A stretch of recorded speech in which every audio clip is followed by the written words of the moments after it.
The backyard is the place to always draw up the best plays, and on this day, draw up the best game. This was full of ridiculous plays. The backyard brawl, Pitt, West Virginia. The Panthers come back from 10 down in the final few minutes to defeat their arch rival 38-34. Let's run it down right here at the Voice of College Football. Please like and subscribe. Pitt defensive back Kyle Lewis, remember that name. Open field tackle, very impressive on C.J. Donaldson to stop a West Virginia drive on 3rd and 3. Eli Holstein, the Alabama quarterback, signee, a top 30, not 30 quarterback, top 30 player in his recruiting class, finally wants to play, get out from under the shadow of Jalen Milroe, and he beat out Nate Yarnell for the starting job, and Pat Narduzzi is glad that he made that decision. 5 plays, 53 yards on the West Virginia scoring play to start the scoring in this one. C.J. Donaldson, despite all of his accomplishments as a running back, catches his first career touchdown pass. Donaldson, 1 reception, 19 carries, 79 yards. West Virginia led 7-0. Pitt wants to run a play every 7 seconds. This is not Pat Narduzzi football where you rely on the defense. One of the best pass rushes in the country over the past 5 seasons. Pitt leads the nation in sacks the past 5 years and run the football and play tough Pitt football. But no, they're a scoring machine. A play snapped every 7 seconds. It appears as though in watching this game that they hit that goal early in the game, then they started to drag it down from there. But they're a willing tempo team, that's for sure. Holstein to Kenny Johnson on a bomb. Johnson was shut out last week against Cincinnati, but not on this day. 5 catches, 79 yards in the next drive. He actually caught one off a ricochet. And Dantes Fagan of West Virginia almost got a pick 6 that would have made it 14-0 Mountaineers. However, jumped the route, couldn't quite make the play on the catch, and Pitt got the field goal to make it 7-3. Des Reed, exciting back from Western Carolina, but he was bottled up for the most part by the West Virginia defense.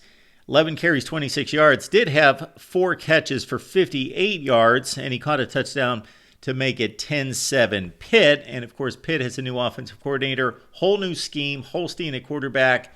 It's a fun team to watch there with Pitt. It looks like Kenny Pickett is back. Cole Taylor, really good underrated tight end for West Virginia on a particular drive here. 3 receptions, also had the run block that paved the way for the touchdown.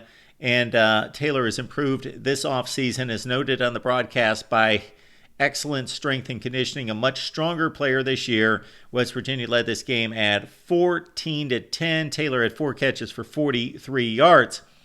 Holstein, no, he's not a runner. He's not fast, but he can elude the rush and did it a number of times in this game.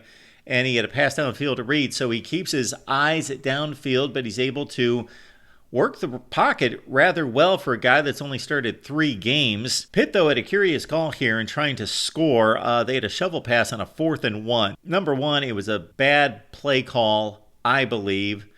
It was just an awkward shovel pass, for one thing. I think because the guard got blown back, the running back could not hit his spot, and he was kind of held up, and he was at a standstill when he caught the ball, had no momentum, and the defense swallowed him up. So we had a 17-all game at that point, as West Virginia got a field goal off of that blown 4th and 1 decision by Pat Narduzzi. As we go to the second half, Neil Brown said coming out of the break that Garrett Green, one of the best rushing quarterbacks in college football, and a guy that Neil Brown scoffed at the SEC network because he said this guy has got to be one of the top 100 players in college football, and he should be on your list in the top 100. Said on this day, Garrett Green needs to be more accurate. 16 of 30 on the day. Garrett Green had a touchdown bomb downfield. Was called back due to a hold on the left tackle. It was a good call, legitimate call there. So West Virginia had to punt, and they are not happy that they did because Maverick Brasio blocked the punt, and Brandon George, the veteran, ran it in for a touchdown, and Pitt led this thing 24-17. 8 minutes left in the third quarter, and we had quite the game going here. Jaden Bray caught a bomb to the Pitt 35 that went for 44 yards, the Oklahoma State transfer. Camden Russell, though, and TJ Jackson had 2 sacks in 3 plays for the Pitt defense. So that stopped West Virginia momentarily, but they converted on 4th and 5 to Taylon Bray to start the 4th quarter. And then just a few plays later, they converted for a touchdown, and West Virginia tied the game at 24. And what really set that up, key play on the drive, was Brandon George, the guy that we just talked about that scooped up the touchdown on the block. Punt. Guys played 54 games but made a late hit on Garrett Green going out of bounds. Not a good play. Set up West Virginia with a first down at the 12, and again, the touchdown to tie the game. West Virginia comes back to the field goal to make it 27-24. Trey Lathan blows up Reed, the Pitt running back, because he wasn't blocked. That was a key play on a 3 and out with 10 minutes left in the game. We're getting down to the good stuff, people. You had a roughing the passer and a targeting call. Same play, 2 roughing penalties. Again, they roughed up Garrett Green after he threw the ball. And then number 97 of Pitt came in with the targeting. He was thrown out of the game. It was a good call. Again, I do not agree with throwing players out of the game. West Virginia gets a first down at the Pitt 41 because of all of that. Garrett Green once again to Bray. They converted 4th and 5 the previous drive. They completed 4th and 5 again with 6.5 minutes left. And this is in a 27-24 game at this point. West Virginia, in fact, has gone for 4th down conversions more than any team in the country. They're number 1 in the nation. All right, Justin Robinson made a ridiculous catch. And this was his one catch of the day for West Virginia. It was a huge one for the transfer from Mississippi State. Got to watch that play. He was being mugged at the same time that he hauled it in with one hand at the pylon to put West Virginia up 34-24. 9 plays, 68 yards. They used up 5 minutes. And at that point in the game, it was a good thing that West Virginia, they wanted to use up time to take a 1-score lead to a 2-score lead because they had this game in their back pocket. Pitt had only gained 4 yards on offense while they had gone from a touchdown lead to down by 10. So they were up 24-17. They gave up 17 straight points. Their offense gained 4 yards in the first 20 minutes of play in the second half, and they still stayed in the game, but down 10 with just a few minutes left in the game. Eli Holstein down the field, 5 plays, 75 yards. $149 is all they used. And then we had another ridiculous catch, this time from Day, they call him Day, Dejon Reynolds. He was being mugged by a couple defenders. He hauled it in, so we had double pass interference calls on touchdown plays, but the receivers still made great catches.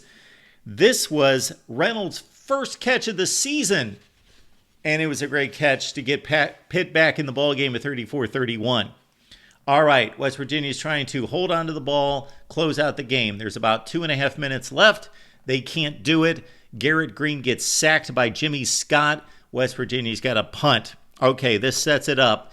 Pitt can drive and, of course, kick the field goal to send this to overtime. They've got $1:31 left. They're at their own 30, but they just land haymaker after haymaker, including a play in which Holstein should have been sacked. He played bumper cars with the defensive line, and he spun out of it, ran all the way down to the 10-yard line with 51 seconds left to play. Holstein, 21 of 30, 301 yards passing, 15 of 49 on the ground. After the Holstein scramble, we had a pass interference in the end zone that set up a short touchdown run for Pitt. Panthers up 38-34. They hold on downs, get the interception off Garrett Green from Kyle Lewis on 4th down, and it's in the books. The latest of the backyard brawl as Pitt now leads the series 63-41.